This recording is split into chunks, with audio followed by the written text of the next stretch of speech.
Hai Sobat Cakep, selamat datang di podcast Cakep Polbangtan Medan. Perkenalkan, aku Anissa Kalvia Kalisa Siregar dari Program Studi Penyuluhan Perkebunan Presisi. Dan aku Anggi Angeli dari Program Studi Penyuluhan Perkebunan Presisi. Nah, Sobat Cakep, di episode kali ini ada yang menarik ini. Apa itu, Anggi? Video kali ini beredisikan PMB, Politeknik Pembangunan Pertanian Medan. Wah, benar sekali dong Anggi. Semoga PMB Polbangtan Medan tahun ini menghasilkan camaba yang berintegritas dan menghasilkan camaba yang memiliki prestasi yang gemilang pastinya di Polbangtan Medan. Setuju banget. Kalau gitu langsung aja kita bahas tips dan trik bagaimana kamu bisa lolos di Politeknik Pembangunan Pertanian Medan.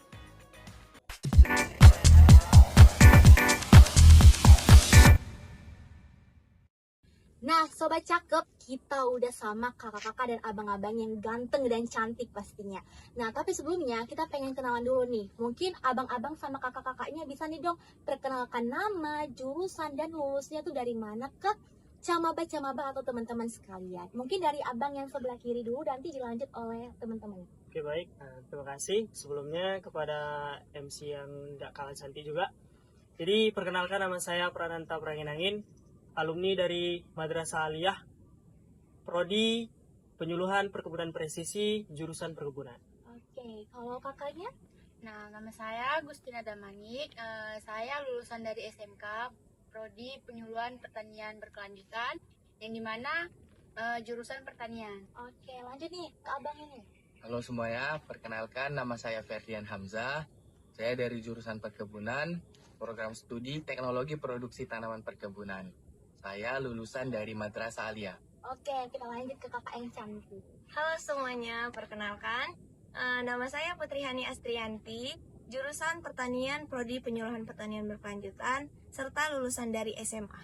Oke, dan yang terakhir ini ke abangnya dong, boleh nih kenalkan ke teman-teman. Oke, baik.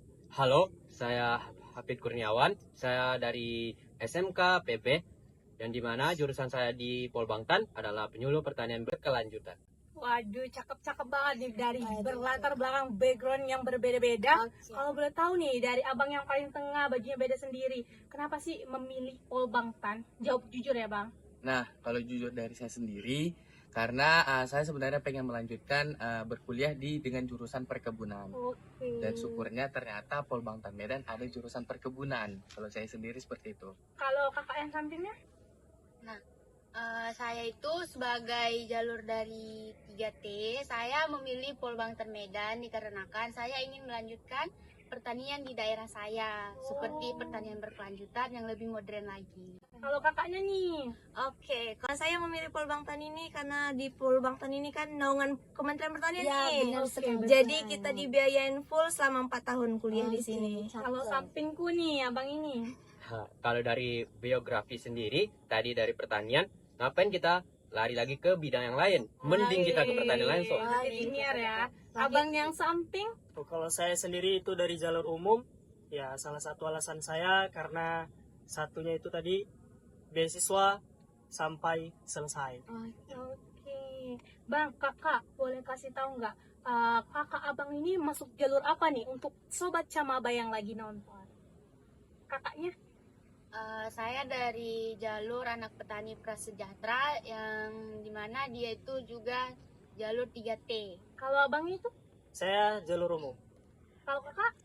Untuk saya jalur undangan anak petani dan penyuluh berprestasi. Bang Hafid apa bang? Kalau saya dari undangan SMK PP. SMKPP. Kalau bang Ferdi? Nah, kalau saya sendiri dari jalur prestasi. Oke, makasih ya. Nah, tadi kita udah denger nih kan dari abang-abang dan kakak-kakaknya tuh masuk ke Polbangtan dari jalur yang berbeda nih ya, dari 5 jalur yang berbeda. Tadi aku denger nih dari Bang Prananta sendiri gitu kan, katanya nih si Bang Prananta nih dari jalur umum nih kan Kak. Nah, Iya, betul. Bang, kita pengen tahu nih Bang, abang kan dari jalur umum ya, masuk ke Polbangtan Medan gitu kan Bang. Nah, gimana sih Bang cara daftar masuk ke Polbangtan? Ada nggak sih kayak syarat-syarat khususnya masuk ke Polbangtan gitu Bang? Mungkin bisa dong Bang, abang kasih sedikit singkat saja nih ke camaba-camaba Polbangtan Medan. Oke, siap. Nah, jadi untuk sobat-sobat camaba, ya adik-adik sekalian yang ingin mendaftar di jalur umum khususnya, itu ada harus melengkapi persyaratan. Yang pertama itu kita umur pertama kali untuk mendaftar dari umur 18 tahun dan umur terakhir itu 21 tahun. Yang mana untuk tinggi badan itu 160 untuk laki-laki dan untuk yang perempuan itu 155 cm. Yang mana melengkapi berupa administrasi yaitu berkas-berkas dari mulai rata-rata nilai yang mana itu minimal 75 dan untuk khusus Papua itu 65. Dan jadi untuk adik-adik sekalian, apabila ingin mendaftarkan diri ke jalur umum, juga jangan lupa lengkapi juga persiapan tentang materi-materi di komputer assisted test, yang mana nanti itu akan diujikan. Oke nih Bang, kalau misalnya di jalur umum sendiri itu kan Bang, ada nggak sih Bang, gimana sih tahapan-tahapannya gitu? Mungkin Abang bisa dong kasih tahu sesingkatnya gitu ke Camaba Polbangtan Medan. Oke, nah jadi ini berupa tahapan. Yang pertama itu ada administrasi, yang mana kita mengupload atau mengakses website dari Kapusdika, yang mana ketika kita mengunjungi website tersebut, kita pilih jalur pendaftaran. Kita upload berupa berkas dari mulai persyaratan yang tadi saya sebutkan. Pertama itu berupa nilai sampai dengan persyaratan yang harus dipenuhi dari Polbangtan Medan itu sendiri. Kemudian yang kedua itu ada tes CAT dan juga tes psikologi, yang mana itu ada soal berupa wawasan tentang pertanian, tentang perkebunan, tentang kewirausahaan, bahasa Inggris dan bahasa Indonesia. Kemudian wawancara. Wawancara ini harus dengan matang-matang dan siap. Jangan nanti pada saat wawancara adik-adik sahabat Camaba tidak siap karena di tes wawancara ini banyak yang gugur. Kemudian yang terakhir itu ada tes kesehatan. Ya, sekian Oke, Kak. nah itu ya sobat Camaba Polbangtan Medan kalau dari jalur umum nih. Nah kita nih mau tanya nih ya, dari jalur prestasi itu Bang Ferdi tadi ya katanya, Bang boleh nggak sih kasih tahapannya mungkin ya, tahapan masuk jalur prestasi itu apa aja gitu Bang, mungkin dari administrasi sampai lulusnya nanti. Nah, kalau dari pengalaman saya sendiri ya, sebenarnya nggak beda jauh dari jalur umum. Jadi, cuman pembedanya lebih pertama di administrasi. Kalau di administrasi jalur prestasi, kita wajib melampirkan bukti akreditasi sekolah kita dan juga melampirkan bukti dari prestasi-prestasi yang telah kita raih selama SMA. Nah, kemudian setelah jalur prestasi, kita nggak ada jalur CAT tapi langsung wawancara. Nah, kalau jalur prestasi bedanya di itu aja. Nah, di wawancara sendiri lebih sering ditanya bagaimana pengalaman kita, bagaimana kita mempertanggungjawabkan dari prestasi yang kita upload itu sendiri. Dan untuk seleksi selanjutnya itu sama, ada tes kesehatan, daftar ulang, dan pengumuman kelulusannya seperti itu. Oke, kalau gitu aku mau nanya nih ke Kak Putri sama Bang Hafid. Kalau umum udah, prestasi udah, nah kita mau nanya ke mereka berdua nih. Boleh dari Kak Putri dulu. Oke, kalau dari jalur undangan itu pertama-tama kita dari administrasi dulu, kemudian setelah kayak tadi dibilang sama Bang Prananta juga kita mengakses website resminya, dan yang kedua itu ada kita psikotes dulu. Oke, yang ketiga kita wawancara. Setelah lulus wawancara kita akan melaksanakan tes kesehatan.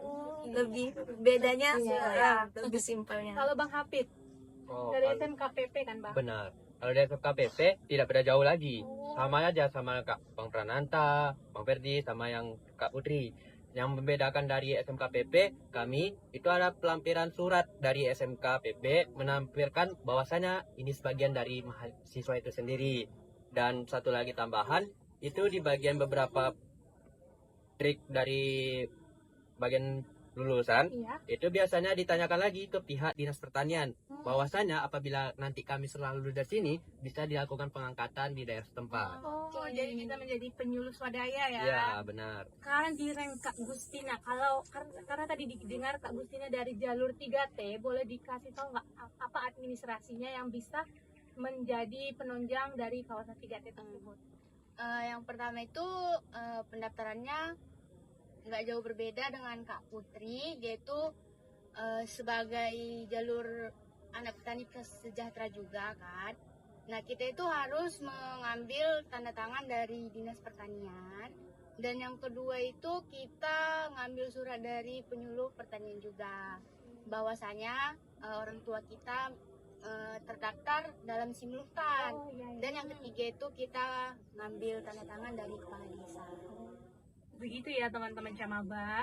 Oke Sobat Camaba, jadi kita udah dengerin nih kan dari abang-abang dan kakak-kakak yang berbeda masuk jalurnya ke Polbangtan Medan. Nah kali ini ada pertanyaan yang pasti Sobat Camaba tunggu-tunggu nih, bener nggak? Bener nggak? Bener kan?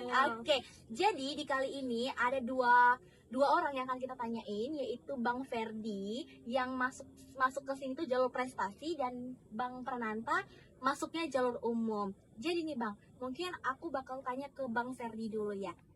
Bang, boleh nggak sih bocorkan tes wawancara dari jalur prestasi nih untuk Sobat Camaba yang nantinya tuh mau seleksi wawancara? Oke, nah untuk adik-adik Camaba semua, berdasarkan pengalaman saya dari jalur prestasi, yang paling utama itu paling sering dan paling yang selalu ditanya itu kenapa milih kampus Polbangtan Medan. Dan juga dan yang paling utama itu adalah kan kita daftar jalur prestasi, jadi kita melampirkan sertifikat penunjang kita. Dalam artian apa yang kita lampirkan itu harus kita pertanggungjawabkan. Jangan nanti kita melampirkan prestasi yang sebenarnya kita nggak kita edit gitu tuh. Dan juga tetap yakinkan diri kita, percaya diri bahwa kita yakin dan pasti bisa masuk di Polbangtan Medan melalui jalur prestasi. Kalau pengalaman saya seperti itu. Oke Sobat Camaba gitu. Jadi dari Bang Ferdi sendiri tuh udah ngasih tahu ya bocoran-bocoran wawancara. Semoga Camaba jalur prestasi itu menyimak ya. Oke, kita lanjut ke Bang Prananta untuk membocorkan nih mungkin ya untuk adik-adiknya Camaba yang mau masuk jalur umum. Iya. Nah jadi adapun sedikit bocoran tentang saya itu, poin yang pertama itu tidak jauh berbeda dengan Bang Ferdi. Yang pertama itu tentang motivasi. Mengapa memilih jurusan, kemudian prodi, dan juga kampus kedinasan Politeknik Pembangunan Pertanian Medan. Kemudian yang kedua, untuk adik-adik Camaba, saya sarankan untuk komitmen atau mempunyai prinsip apabila sudah diwawancarai dan pertanyaan tersebut diulangi oleh pewawancara, tetap berpegang teguh pada jawaban yang pertama. Oke Sobat Camaba, jadi kita tuh pengen tahu nih ya, aku tuh pengen tunjuk ke Kak Hani nih. Nah Kak Hani kan udah jadi mahasiswa Polbangtan gitu kan. Aku pengen tahu lah Kak gitu, apa sih benefitnya jadi mahasiswa Polbangtan? Mungkin bisa kasih tahu ke Sobat Camaba? Oke, benefit yang kita dapat kuliah di Polbangtan itu salah satunya yaitu untuk mengembangkan soft skill kita, dan gitu mengembangkan penggunaan media video seperti itu, dan juga public speakingnya seperti podcast ini juga. Cakep banget. Oke, sekarang aku mau giliran ke Bang Hafid nih. Bang Hafid kasih tahu dong apa sih sebenarnya prospek ketika kita menjadi lulusan dari Polbangtan Medan. Nah, untuk prospeknya itu sendiri bisa menjadi wirausahaan, bisa menjadi asisten kebun, bisa juga menjadi penyuluh itu sendiri. Sekarang pertanyaan terakhir, yaitu satu kata dari abang dan kakak untuk kemajuan pertanian di Indonesia. Dari abang yang paling ujung, Bang Oke. Prananta. Jadi sesuai prodi, presisi. Oke. Dari saya hilirisasi. Oke. Abangnya Pertanian modern. Wah. Berkelanjutan. yang terakhir nih. Regenerasi. Oke, keren. tepuk tangan dong kita semua.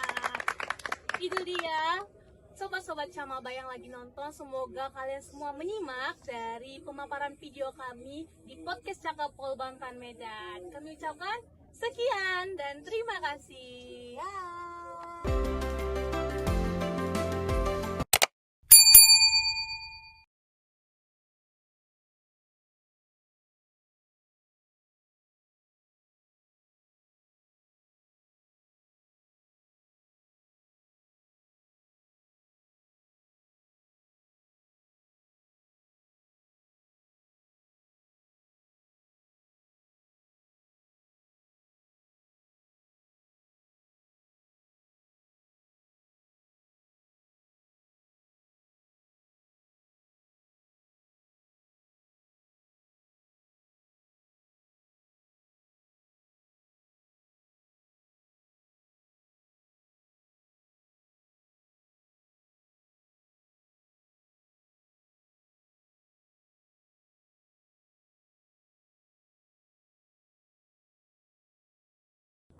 Aku milenial. Pertanian milenial aku ya. Udah kayak Oke sobat Oke sobat Camaba, jadi kita tuh pengen tahu nih ya, aku tuh pengen tunjuk ke Kak Hani nih. Nah Kak Hani kan udah jadi mahasiswa Polbangunan gitu kan, aku pengen tahu lah Kak gitu, apa sih benefitnya jadi mahasiswa Polbangunan? Mungkin bisa kasih tahu ke sobat Camaba? Oke, benefit yang kita dapat kuliah di Polbangunan itu salah satunya yaitu untuk mengembangkan soft skill kita, dan gitu mengembangkan penggunaan media video seperti itu, dan juga public speakingnya seperti podcast ini juga. Cakep banget. Karena aku mau nanya ke cowok yang sampingku ini, Bang Hafid, tahu nggak apa sih sebenarnya prospek ketika kita menjadi lulusan dari Polbang? Boleh kasih tahu nggak? Oke, untuk prospeknya kita sebenarnya jadi 4 aja. Yang pertama bisa jadi asisten kepala, pun itu menjadi penyuluh, dan menjadi ketiga itu adalah menjadi Oke, ulang dari yang maaf. Nggak satu dari. Sekarang Penyuluh SN asket. pokoknya dia Bener. dan atau menjadi berwirausaha. Wirausaha, entrepreneur. entrepreneur sama arbaan. Satu lagi ini menjadi konsultan. abis itu udah nanya satu kata. Kau kan dia ya. Dari Sebetulnya ngaji-ngaji ini pun masuk. ya, Iya. So, dari yang kita Oke. Oke, sekarang aku mau giliran ke Bang Hafid nih. Bang Hafid kasih tahu dong apa sih sebenarnya prospek ketika kita menjadi lulusan dari Polbangunan Medan. Nah, untuk prospeknya itu sendiri bisa menjadi wirausahaan, bisa menjadi asisten kebun, bisa juga menjadi penyuluh itu sendiri. Oke, rupanya banyak cabang ya. Sekarang penutup dari pertanyaan-pertanyaan yang sangat banyak. Satu kata untuk kemajuan pertanian di Indonesia dari abang yang paling ujung. Presisi. Oke. Kakaknya? Verifikasi. Aku berkelanjutan. aku pertanian modern. Aku berkelanjutan. Regenerasi. Aku ya. Oke. Aku berkelanjutan ya. Tuh, 2, 3. Sekarang pertanyaan terakhir yaitu satu kata dari abang dan kakak untuk kemajuan pertanian di Indonesia. Dari abang yang paling ujung, Bang Oke. Prananta. Jadi sesuai prodi, presisi. Oke. Dari saya hilirisasi. Oke, Abangnya? Pertanian modern. Wah. Kakak Berkelanjutan. yang terakhir nih. Regenerasi. Oke, keren. tepuk tangan dulu kita semua. Itu dia sobat-sobat Camaba yang lagi nonton, semoga kalian semua menyimak dari pemaparan video kami di podcast Cakap Polbangunan Medan. Kami ucapkan sekian dan terima kasih. Gue dengar kursinya. Nggak lah.